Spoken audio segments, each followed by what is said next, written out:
Welcome back. Now, the Supreme Court's monitoring committee has recommended limiting vehicle registrations to one car per family or requiring proof of a dedicated parking space before purchasing a new vehicle. Now, the move comes in response to the growing issue of unauthorized parking in Delhi's parks and public places, which has disrupted traffic and harming the environment.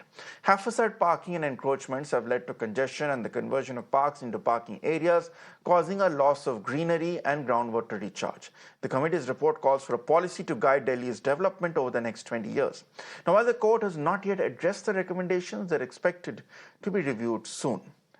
Let's go across to my guests who are joining me at this point here. I'm very glad to be joined by Parin Visariya, who's the Deputy Manager of Inclusive Compact Cities, ITDP India, and I'm also being joined by Rajiv Mitra, who's one of India's most foremost automotive journalists. Thank you both, gentlemen, for joining me. Let me begin with you, Parin Visariya, I beg your pardon. Parin, what is your assessment of the crisis here? Of course, we'll come to the Supreme Court's suggestion before, but have we really reached a point where we need to look at perhaps limiting vehicle registrations?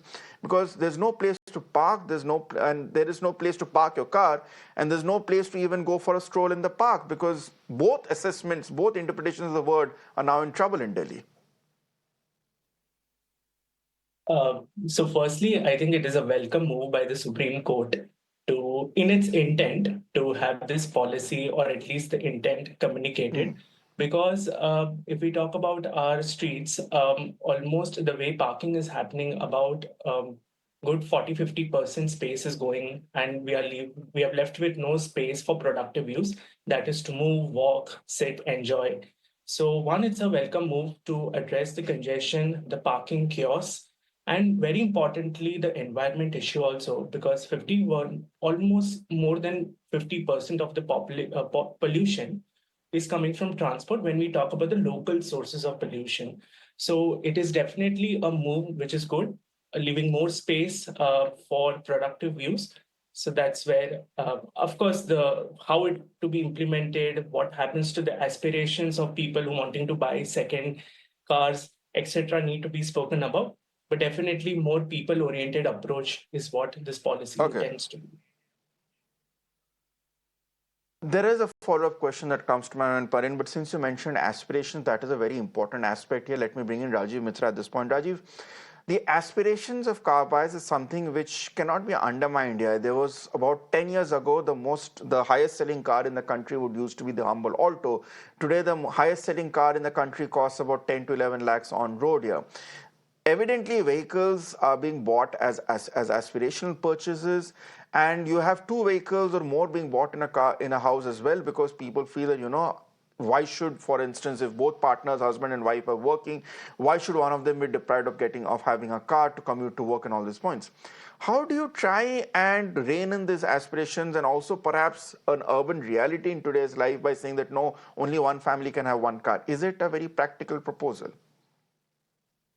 Absolutely not. I think this is an appalling idea, absolutely, completely appalling, that you are going to restrict people's choice, people's preference, you are going to curtail aspirations, and in the process, possibly achieve nothing. Because cars define freedom, and it is the freedom of mobility that defines, again, the quality of your life. And if you are taking that away from the citizens, then it is not going to solve the problem. The solution actually lies in planning, which we haven't done for all these many years. I mean, we don't have to go and reinvent the wheel. Every big city in the world has this problem, and most of them have effectively solved it by planning. We need to plan. We need to look around and see which solution suits us. Banning cars is just not, or stopping people from buying cars is just not the solution, because you can never solve the problem. There are already enough cars on the roads. How are you going to move them? Tell me. You can't remove those cars.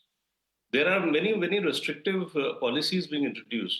But the real issue here is addressing the problem, which is that we haven't planned. Every plot of land, every society that is built is now mandatory for them to have a basement to park your cars, right? So why can't we do that for the office blocks? Why can't we do for the big marketing areas? Say the upcoming ones, you can have a dedicated parking plot and you can build multi-level parkings to solve the problem. In housing societies, why does the corporation have to sell all the plots? They can stop one plot they can one plot for making a parking. So that's the thing. I mean, cars are very desirable. They not only meet a need. And here you are going back in time to say that I will decide for you what you are going to own. So where does the buck stop? Tomorrow you will say you can only wear one shirt because But we can't give you water for washing another shirt. Where does the buck stop? We are going back to the 60s, 70s but of the Eastern Bloc countries where you have restrictions on almost any kind of ownership. Ownership is freedom for human beings. but I surely, decide Rajiv, what there I has want to to be own. a surely. But surely, Rajiv, I get the point which you're making here. Just to put a counterpoint as a devil's advocate, people also say freedom comes with reasonable restrictions. Shouldn't there also be time for a mindset change? Let's be honest, you mentioned at this point, vehicles, perhaps in Indian society, more than most other societies, especially in the West, vehicles are seen as a status symbol, as a form of privilege, as something you don't necessarily need, but you want to flaunt here. And as a result, this has steeped into a mindset where even in places where there are multi-level parking lots, like I'll give a simple example. If you've ever come to Film City, Noida, where all the news channels are placed, there are two very well-equipped multi-parking lots within the 1 kilometer radius, yet barely anyone parks their cars there. I am perhaps guilty of that myself. All the vehicles are parked in front of the offices, creates a massive jam at this point. There is a mindset that we are not ready to walk for even 500 meters without a car. We want our cars to go with us wherever we want. And as a result, that also perhaps need to be changed. And if it doesn't get changed voluntarily, perhaps a potentially regressive move is required in that aspect. No, this I see as lack of enforcement. What is the administration doing? I'll give you an example of Okay. Noida, just behind the film city, where they have put a huge multi-level parking. Okay, and people are not parking there. They're Exactly. parking on the road, and the road has legalized parking because somebody comes and gives you a ticket to park. So you're allowing parking. The government or the NDMC or whatever administration is there, they are allowing you to park on the road and charging you for that. By which definition it becomes legitimate. Now you got to stop that. You have to tell people you can't park here. There is a multi-level parking. Go and park there. And that's not happening. If you start issuing challans to all the cars that are parked on the roads of the film city, I think people will stop. There has to be enforcement. Without enforcement, you Okay. cannot implement any law. Unfortunately, that's very unfortunate. But I give an example. I mean, people are But talking about restricting cars, and so how do people travel? They go to the public transport. The public transport system is completely crowded, not even clean, unscrupulous cab drivers. You are going to move a car owner to this yeah, environment, and can the public transport absorb all these extra people who will come in? Now, if you live in a city like Paris, you don't drive your car. exactly. In London, you don't drive your car because the public transport is so good. Do we have a system, an alternative system, which will replace the car and reduce car ownership? I mean, this is where we need to focus. Instead of being restrictive and saying that, hey, I'm taking away your freedom from owning another car. And this will go on and on. I mean, you can go on restricting people and taking away their freedom. When people are helpless, they cannot fight the might of the government or the policymakers. So they will suffer. But you are not solving the problem at the same time. The problem will remain. Because as you add, the population grows, cars will be added. Even one car at a time is one too many, really. Fair enough. Parin Visariya, now let's look at it logistically. You mentioned that it's a move in the right direction, at least the intention was correct. Now let's look at the implementation. A lot of the case studies always given to us, in Tokyo this is happening, in Shanghai this is happening, in Singapore this is happening, in the West, as Rajiv Mitra pointed out, whether it be in London, Paris, we have ultra-emission zones here which are meant to incentivize walking here.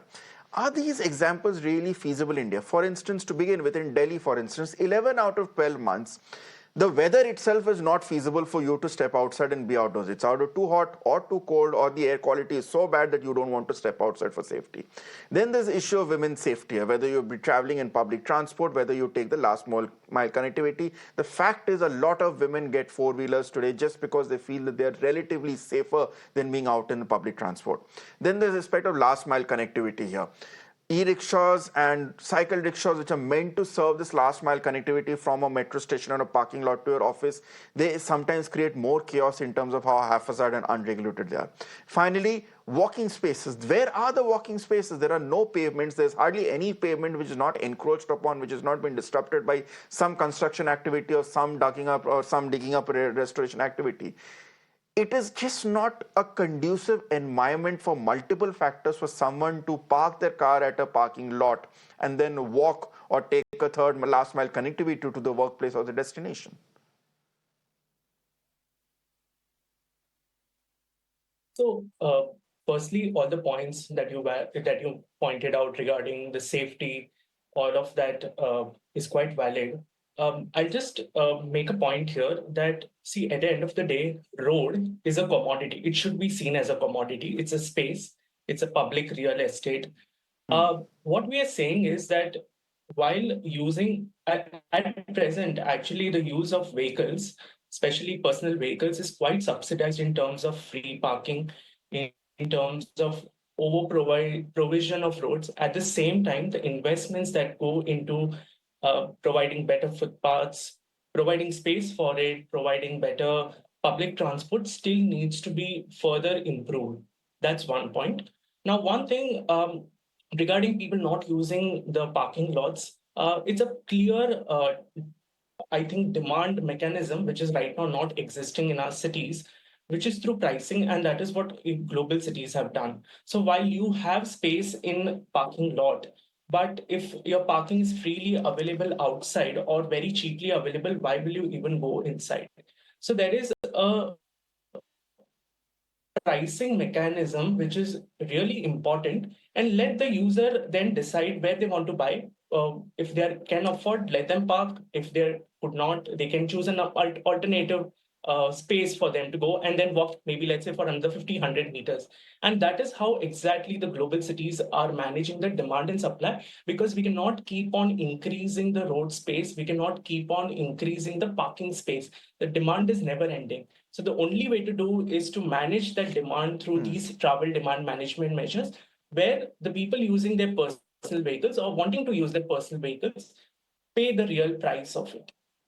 And the price that you pay, then it's used to subsidize the public transport users, the people who are walking, provide better walking environment, and that in fact also improves the businesses. So the areas where walking is improved, there have been studies which have said the businesses along those streets have improved, and anyone wants to uh, like a good walking neighborhood. So if you go to London, Paris, they all are about livable cities, and this balance and demand and supply is what will help for us to achieve such city.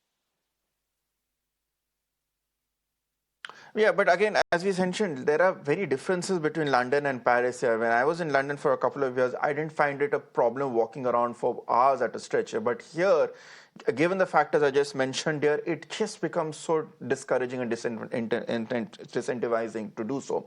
Rajiv Mitra, perhaps I'll come to you for the last word here. The fact still remains that, let's be real here, the space in a cities is limited and it comes as a premium here. We can want as many aspirations, dreams as possible here. It may be even possible in cities like Noida or Gurgaon, but in cities like Mumbai or Kolkata, for instance, here, these cities were never built centuries ago with the idea of having cars on these roads here. A time will come, there will be a saturation point reached, if not at all. What is the best way approach? Because best way forward? Because so far I see a chicken and the egg situation here. Do we come up with better infrastructure to encourage people to not use their cars, or do we stop people from using cars so that they'll be forced to rely on public infrastructure, and then that will put the demand to improve that infrastructure? To answer your question, I would say everything depends on planning and how effectively we plan it. I gave you the example of two cities where they have solved the problem somewhat. And so, if we use that as an example, we can say that we don't need to reinvent the wheel. The wheel has already been invented. We need to just see what suits us. And then we need to create the infrastructure and build it. We need to plan this. We need to plan not restricting cars, but creating more space for parks. The example just came up that people don't park in paid parking lots and they're parking somewhere where it's free, which means what? Which means parking is available. So where is the problem? If I can park anywhere I want, where is the problem? What is the problem we are talking about? So I think there is still space, but if we create and organize lots all over the world, there are parking lots from where people walk. And it doesn't have to be 5,000 miles away. It can be very close, next to where you live. See, we have blocks in South Delhi, A block, B block, C block, whatever. So if we have a parking lot for every defined block, and the land there has been sold by the government. So the government can allocate that land if they have planned well and say that this is the parking lot for this entire block. And none of the cars will be allowed to be parked on the streets. You can do that. But the parking lot is non-existent. There is no parking lot. So you're forced to park on the streets. And parking on the streets is not safe. It spoils the car. There are many things. People steal things from the car. So it is good for everybody if you can create parking lots in a very planned way and say, hey, this is the place where you park your car, which every developed society has done in this world. So I don't think restricting cars, which will again affect the quality of life, take away your freedom of mobility. I give you an example. If there are 4 people in a family and all 4 of them are working, so how can they share one car? You tell me. It's not possible. Exactly. So if you're taking and putting people on the public transport, and which then is also, again absolutely full and brimming with people, you can't really add more people to that. So that's the issue we have. I think everything needs to be replanned, relooked, and we can do it. I'm very sure we can do it because we have very able people here in this country, and they should be able to solve the problem. And let's not also forget here, because since we don't have women on the panel here, because we wanted to make it a very short discussion, it's not by design. It's also the important aspect of women's safety. The fact still remains here. Most women don't feel comfortable in public transport and they will prefer to be in the safety of their own vehicles. That is a very important factor that you can't negate them by forcing to be out on public transport. Having said that, I get your points, Rajiv Mitra and Parin Visariya. There's no doubt in the fact that there has to be a solution, because our cities are being choked and overflowing at this point. Now, again, it comes to a chicken and egg solution. As Rajiv Mitra pointed out, solutions do exist. There have been case studies where it has been implemented and effectively. They need to be done with a lot more intent and a lot more dedication, rather than just coming up with a simple solution of restrict the number of vehicles. It's a move the Supreme Court has suggested. It's something which even the Maharashtra government is proposing as well. Thank you both, gentlemen, for joining me on this very important discussion which appeals to all our urban viewers. Let's